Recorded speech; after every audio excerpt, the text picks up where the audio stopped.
Robin Shepherd. Hi, I'm Johan de Lange. Hi, I'm Nicolene Skuman-Low, and welcome to our podcast. We're attorneys practicing as such at Skuman Law Incorporated, based in Cape Town, South Africa, where we proudly serve the legal needs of the entrepreneur. Today's episode, we are going to unpack that thing that every manager or employer, possibly even employees, dread, and that is an employee's failure to timeously report for duty. Without any further ado, Robin, you're in the spotlight. Why is this such a big issue? So employees failing to report to duty has an extremely big impact in terms of the business's day-to-day running, and it disrupts the workflow, it disrupts the team morale, it disrupts everything. It has a really big chain effect on the day-to-day, the weekly and the monthly running of a business. And employees might not show up for a variety of reasons. And this could be personal issues, it could be health problems, it could also be transportation difficulties. And sometimes even job dissatisfaction could be a reason as to why an employee is failing to show up on time. However, it is important to approach that situation with empathy and a problem-solving mindset when you are faced with this specific situation. Now, Johan, I wanted to just quickly jump into a scenario that we could perhaps consider. Let's, for example, meet Sarah, who is a valued member of her team, and she suddenly starts missing work without notice. How should her manager handle this? Thanks, Robin. It's interesting. It's a practical example, but I would say let's say as example, Sarah's manager's name is Tom, and Tom's obviously noticed that she hasn't reported for duty on multiple occasions, and obviously that starts to concern him as that's maybe outside of Sarah's normal behavior. So he decides to take a more proactive approach to it. He would approach her and say, basically reach out to her and ask her, is everything okay? What's going on? I've noticed, these things you've started being late for work, or you're not reporting for duty on certain days. And, then maybe Sarah would open up and say that something's been going on in her personal life, and she's been struggling to keep things up. And, the reason you do that, instead of taking a formal approach of saying, okay, I'm going to start disciplinary proceedings, is that you give your employee the opportunity to be vulnerable with you and to show you, I am human and things happen in life. And that allows you to sort of work with that employee to solve the problem and help them get through that period, to say that, oh, okay, maybe it's a child care issue and they have to take their child for the next month to preschool, and because of traffic they're coming to work late. You then can sort of work around that and say, okay, well, then I need you to stay maybe a little bit later or work in the hours. The point being is that it puts the employer in a position of knowing what's going on and being able to adapt to those situations. And that's quite a positive approach, and one that we would, say you should actually adopt when it comes to these situations, at least as your first port of call. Should things then not proceed, then you would have to look at other ways of resolving the problem, especially given that it is affecting your business. So, I sort of want to move that over to you, Nicolene. What are some actionable steps that managers can take when an employee fails to report for duty or is just continuously late? Yeah, Johan, I think you've already touched on it quite extensively. The first point of call, I do agree with you. We have to actually diagnose the cause of why the lateness or the no-show is manifesting itself. It may be something personal. It may even be a personal situation that is only temporary. But opening that line of communication is good from a interrelational point of view between employer and employee. It builds trust. It allows for a constructive environment without us even going to some serious steps at the outset. In fact, South Africa, as from a broadly speaking generalized position, takes a progressive disciplinary approach, and not just in relation to lateness. So going in and immediately calling a hearing is never, or hardly ever, let me put it that way, the best solution from the outset. And beyond the interpersonal relationship, we have to consider the impact it has almost as a mushroom effect towards everyone else. So how we choose to diagnose and interact is actually critically important, and it's a bit of a bigger picture. So I think firstly, it's to identify why this is happening, as you've clearly stated. And then secondly, to communicate clearly and to find a way in which the employee is then able to communicate openly and transparently to say, I'm running late, or I won't be able to come in tomorrow, to make sure that they know how to do the communication, how it's received, that there's clarity. That's a first actionable step from that initial conversation. Then, of course, if it persists, from a legal point of view, the employer should keep record of all the incidents, all the interventions, all the discussions. I'm not saying write a book, but I'm saying at least keep a bit of a log. Offer support. Maybe it is, as you said, a transportation issue.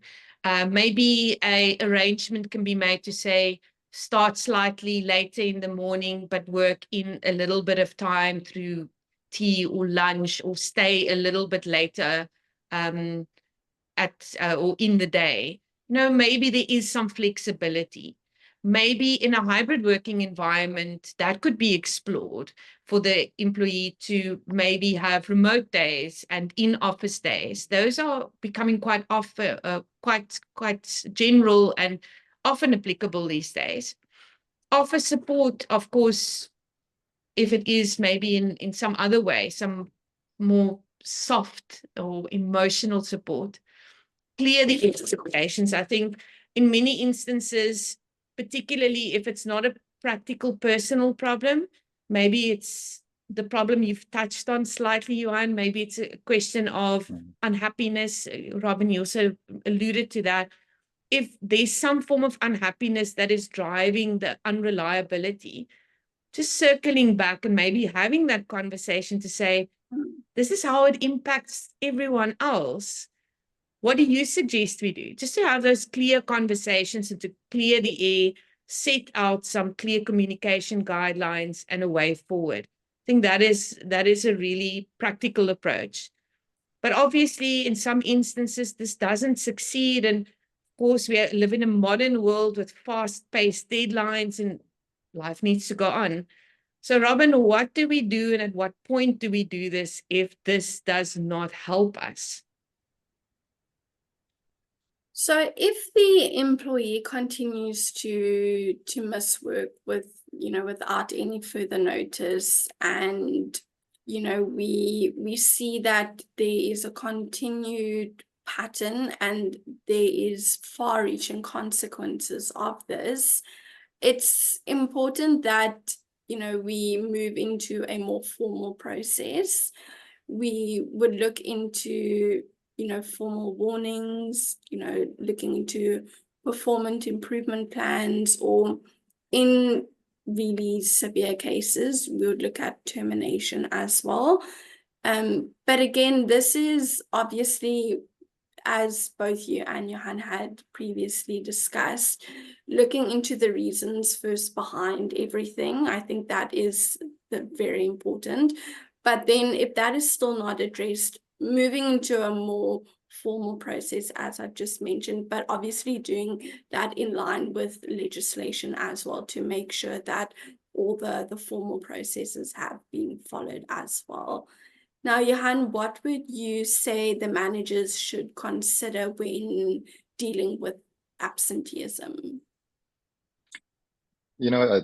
I sort to answer this question, it sort of wraps up everything we've discussed already, and that is that managers need to consider the fact that their employees are also human and things happen. And that means that you need to approach any sort of situation that you're encountering in your in the employee-employer environment with empathy. You know, you need to first find out from your employee what exactly is going on. You've noticed maybe they're a bit off, or something's, you know, something's just not happening and they're coming to work late, or they're not on time for meetings or things like that. And that, in a sense, allows your employee to feel that, you know, you see them, you value them, you care that what is going on with them, and you want to work with them to resolve the problem. But there is also a delicate balance to be done that, and managers should consider and read up on employment laws in South Africa to know that what is the approach, you know, what is my next step should my my approach with empathy not work, and they still come to work late and they don't want to work with me, or they become hostile with you. You know, what are the steps that I need to take to protect the employer in that sense? And I'd actually like to move that over to you, Nicoline. You know, what are the steps that an employer can take to really protect themselves in these types of situations, especially when, you know, the empathetic approach doesn't work? Yeah, I think it really circles back to all the things we've said today. Having that initial discussion is important from a relational point of view, but it's also important in order for managers and employers to diagnose the root cause. Is it a incapacity issue, in other words, illness or something outside of the direct control of the employee causing them to be late?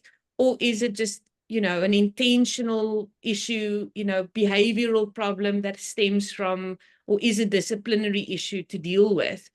And there's often a bit of an overlap, and it's very useful actually to discuss this with a legal practitioner, because as we are in the situation, we often lose sight of, you know, how to deal with it effectively. It becomes quite emotionally charged. It becomes a bit of a minefield. So I think have someone in your corner where if this type of behavior starts, you can phone them and say, this is what's happening.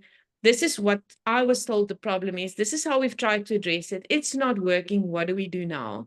And to really just bounce the idea of what you are seeking to do and making sure you tick all the right boxes and you act fairly and consistently. So that's the first point. Second one is employment contracts, HR policies. Absolutely important. Employment contract sets out all the rights, duties, and obligations. So work times, where you work from, what is expected, salary, leave, that sort of thing. Your HR policy is much more dynamic because our employment contracts have to be accepted by both parties. So amendments are sometimes quite tricky. So it's important that if we have a protocol for reporting when you are feeling unwell or when you have an issue and you are going to be late, that you record that in your HR policy. And as you say, see some of your interventions work, or some do not, or some protocols are effective while others are not, we need to update that document, and that can be done quite easily and distributed throughout the organization. So it's not a document that only big corporates have. I think it's really important that every business has it. And even if it's a short, tiny one, you can build on it as the business grows and as the team grows and as you have these discussions internally. So I think that's a good starting point. I think that is all we have time for today. So I want to thank all our listeners for tuning in. As always, we realize your time is precious, and we do value that you've spent your time with us today. Please like, comment, share, and if you have any suggestions for future topics, please do let us know. In our next episode, we are going to be talking about how business and personal decisions really converge on the topic of estate planning. Please do join us.